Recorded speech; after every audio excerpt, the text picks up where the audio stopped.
बिहाली गई जब से ही मेरे से टॉर्चर करने लगा, मारता था, पीटता था। जैसे मैं अपने माँ बाप को कहती थी मेरा फ़ोन तोड़ देता और माँ बाप से मिलन भी नहीं दे कर रहता। नु क्या कह रहा था कहाँ जाएगी, वह गंदी गंदी गालियाँ दे कर था, बहुत गंदे गंदे, शराब पीता था, ऐसी करता था। इन्हों बताओ मुझको इंसाफ चाहिए, आगे कार्रवाई चाहिए मेरे को अब तो उनकी इतना किस वजह से करता था?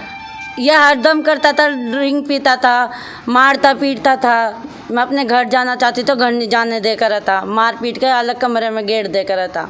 मेरे पे बोलना भी नहीं जाता था, पेट में लात गुस्से जो उस पर मारा जाता था वो मारा। अब मैं अस्पताल से छुट्टी लेकर आई हूँ और मेरे पे इतना नहीं बोला जाता। प्लीज़ इसके आगे कार्रवाई करी जाए। अस्पताल में जाने के लिए क्या करो, नहीं शरीर में नींबू चढ़ा के मेरे इन्फेक्शन फैला दिया, सारे शरीर में जहर फैल गया।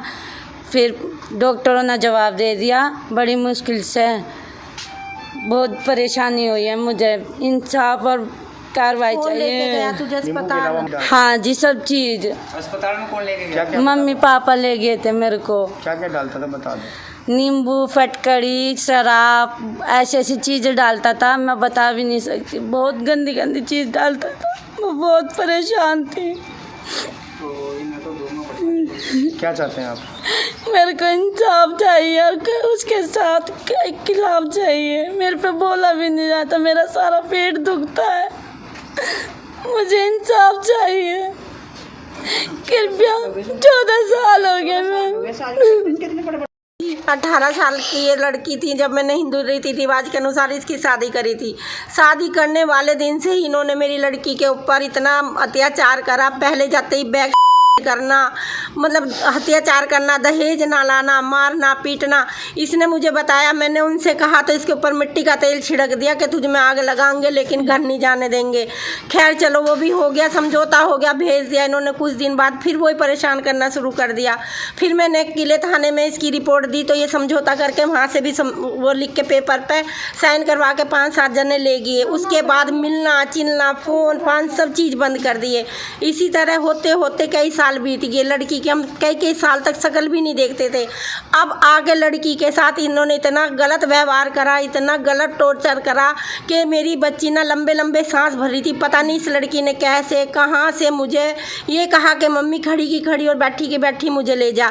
मैं और मेरी सहेली से लेने गए, ये आ गई, हमने इसे दिखाया डॉक्टरों को। डॉक्टरों ने कहा कि इसकी हालत बहुत ज़्यादा गंभीर है।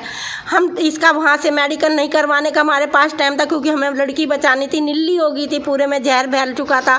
इसके इंटरनल में उन्होंने नींबू चढ़ा रखा था, पता नहीं 10 दिन पहले, पता नहीं 15 दिन पहले। लड़की ये खुद बता सकती है, मुझे नहीं पता। इसकी बहुत बुरी हालत थी। मैंने आशीर्वाद में एडमिट करवाया, उन्होंने जवाब दे दिया। मैंने हैदराबादी में ट्रीटमेंट अभी भी चल रहा, मेरे पास सारा रिकॉर्ड है। क्या चाहते हो आप? हम यह चाहती हूँ मेरी बेटी के साथ इंसाफ हो। मेरी बेटी अपाहिज है, मुझे इंसाफ चाहिए और उनके साथ सख्त से सख्त कार्रवाई चाहिए।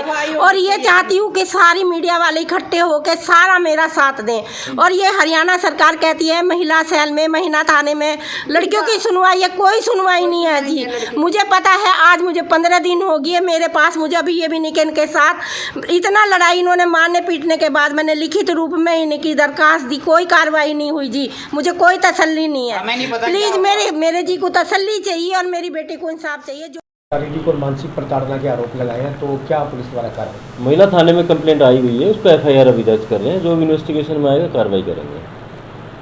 महिला ने पुलिस पर भी आरोप लगाया सर, कई दिन बाद कार्रवाई की। वो भी इंक्वायरी करेंगे, अगर ऐसा कोई साबित होगा तो वो पुलिस को भी देखेंगे क्यों गलत उन्होंने किया, क्यों तक कार्रवाई नहीं हुई, ये भी चेक करेंगे।